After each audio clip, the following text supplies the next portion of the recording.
10 मार्च 2022 की news update के तीसरे पार्ट में आपका स्वागत है। राजस्थान में बारिश और ओले की खबर आ रही है। 10 से ज्यादा जिलों में फसलों पर मौसम की मार, 2 साल में 200 करोड़ की फसलें हुई बर्बाद। तो राजस्थान में मंगलवार शाम हुई बारिश और ओलाबारी से किसानों का बड़ा नुकसान हुआ है। अनुमान के मुताबिक 10 से ज्यादा जिलों में फसलें खराब हो गई है। फाल्गुन का महीना शुरू होने के साथ प्रदेश में मौसम में बदलाव शुरू हो जाता है। फरवरी मार्च में होने वाली आंधी बारिश और ओलावृष्टि से मौसम उतार चढ़ाव बना रहता है। इससे सबसे ज्यादा किसान प्रभावित होते हैं। मौसम की ऐसी ही मार से 2 सालों में 200 करोड़ रुपए से ज्यादा की फसलें खराब हो चुकी है। देखते अगले समाचार। इस समाचार में दुनिया भर में पहली बार राजस्थान में होंगे ग्रामीण Olympic. Kabaddi, kho kho, hockey, volleyball और क्रिकेट के होंगे मैच। 15 से 70 साल के खिलाड़ी होंगे शामिल। 20 लाख ने कराया रजिस्ट्रेशन। तो राजस्थान में पिछले साल खेल और खिलाड़ियों को बढ़ावा देने के लिए सरकार द्वारा ग्रामीण ओलंपिक का आयोजन किया जाना था, लेकिन कोरोना संक्रमण की वजह से ग्रामीण ओलंपिक को लगातार स्थगित कर दिया गया। वहीं अब पाबंदियों का दौर हटने के साथ ही सरकार ने एक बार फिर ग्रामीण ओलंपिक के आयोजन की तैयारियां शुरू कर दी है। देश में प्रदेश भर के 15 से 70 साल के 20 लाख से ज्यादा खिलाड़ी शामिल होंगे। ऐसे में मार्च के आखिरी या फिर अप्रैल के पहले सप्ताह में दुनिया भर के इतिहास में पहली बार हो रहे ग्रामीण ओलंपिक का आयोजन हो सकता है। तो अगली खबर में जानेंगे मध्य प्रदेश बजट 2022-23 में सरकारी कर्मचारियों के लिए बड़ी घोषणा। डीए 11% बढ़ाकर 31% किया। 13,000 टीचर्स और 6,000 आरक्षकों की होगी भर्ती। तो मध्य प्रदेश विधानसभा में विपक्ष के जोरदार हंगामे के बीच वित्त मंत्री जगदीश देवड़ा ने 2022-23 का बजट पेश किया। यह उनका दूसरा बजट था। कुल बजट 2,79,237 करोड़ का है। 55,111 करोड़ का राजकोषीय घाटा है। बजट में सरकारी कर्मचारियों के लिए बड़ी घोषणा की गई है। सरकार ने महंगाई भत्ता यानी डीए 11% बढ़ाकर 31% कर दिया है। इससे 7.5 लाख कर्मचारियों को फायदा होगा। शिक्षा पर फोकस करते हुए 13,000 नए टीचर्स की भर्ती की घोषणा की गई है। एमबीबीएस की सीटों की संख्या 2035 से बढ़ाकर 3,250 की जाएगी, यानी टोटल 1,215 सीटें बढ़ेगी। नर्सिंग की सीटें 50 और बढ़ाकर 320 की जाएगी। गृह विभाग में 6,000 आरक्षकों की भर्ती भी होगी। बढ़ते अगली खबर की और इस खबर में है गोपालगंज में बम धमाका, 1 की मौत। पटाखा बनाने के दौरान ब्लास्ट की आशंका। पिता के शव के उड़े चिथड़े, बेटा गंभीर। तो बिहार के गोपालगंज के बथुआ बाजार में बुधवार को बड़ा धमाका हुआ है। धमाके की आवाज दूर तक सुनी गई है। इस घटना में पिता की मौत हो चुकी है, जबकि बेटा जख्मी है। ब्लास्ट इतना जोरदार था कि मृतक के शव के चिथड़े उड़ गए। आशंका जाहिर की जा रही है कि विस्फोट पटाखा बनाने के दौरान हुआ है।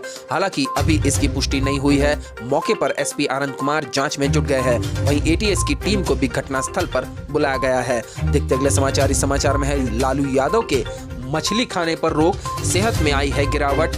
किडनी ठीक से नहीं कर रही है काम, हालात बिगड़ी तो जाएंगे एम्स।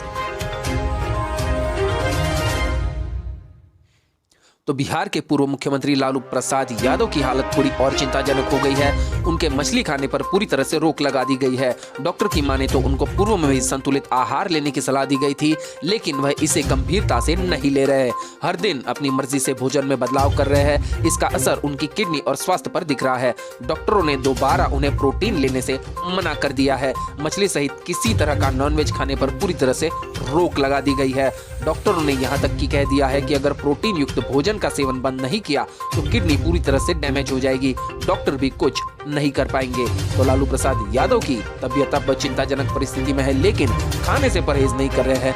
दबाकर मीट, मांस, मसन, मच्छी खा रहे हैं। बढ़ते अगली खबर की ओर। तो इस खबर में है महाराष्ट्र में बड़ा राजनीतिक फैसला। ओबीसी आरक्षण विधेयक विधानसभा में पास। एमपी पैटर्न पर इलेक्शन करवाने के कई अधिकार राज्य सरकार ने अपने हाथ में लिए। तो सोमवार को ओबीसी आरक्षण विधेयक महाराष्ट्र विधानसभा में पेश किया गया। कुछ देर की बहस के बाद सदन ने सर्वसम्मति से इसे विधेयक को पारित कर दिया है। अब मध्य प्रदेश की तर्ज पर महाराष्ट्र में भी इलेक्शन करवाने के कई अधिकार चुनाव आयोग की जगह राज्य सरकार के हाथों में होंगे, जिसमें आरक्षण तय करने की शक्ति भी शामिल है। इस विधेयक के बाद अब राज्य में 27% ओबीसी आरक्षण के साथ निकाय चुनाव हो सकेंगे। नए विधेयक के अनुसार चुनाव आयोग तब तक चुनावी घोषणा नहीं कर पाएगा जब तक सरकार चुनाव आयोग को वार्डों के गठन की रिपोर्ट नहीं दे देती।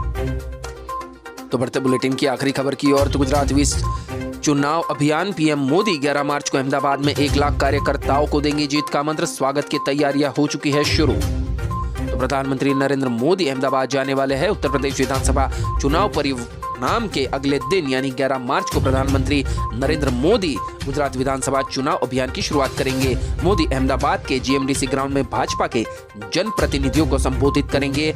भाजपा संगठन और राज्य सरकार की ओर से अहमदाबाद में मेरा गांव मेरा गुजरात कार्यक्रम आयोजित किया जाएगा, जिसमें प्रदेश भर से 1 लाख से अधिक भाजपा के निर्वाचित जनप्रतिनिधियों को जुटाएंगे। पीएम सभी को आगामी चुनाव में जुटने और पार्टी को जिताने का मंत्र भी देंगे। तो चुनाव के प्रचार के लिए लोगों में जोश भरने के लिए अब चुनाव पर ध्यान दे रहे हैं प्रधानमंत्री नरेंद्र मोदी। बढ़ते अगली खबर की ओर तो जानेंगे सर्राफा बाजार में क्या है सोने चांदी का भाव।